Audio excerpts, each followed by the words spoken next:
ГСП онлайн. Городские новости сейчас.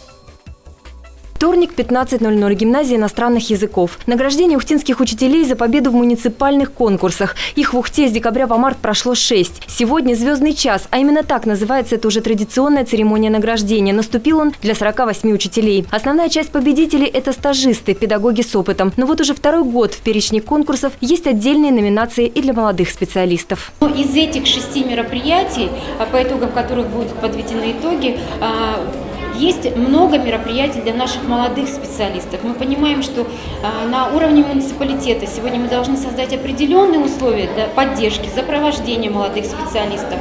И мы, собственно говоря, это делаем. Участие в этих городских конкурсах очень важно для учителя. Так легче оценить свои педагогические достижения, вырасти профессионально и максимально близко соответствовать стандарту педагога. Его в России ведут уже в 2017 году.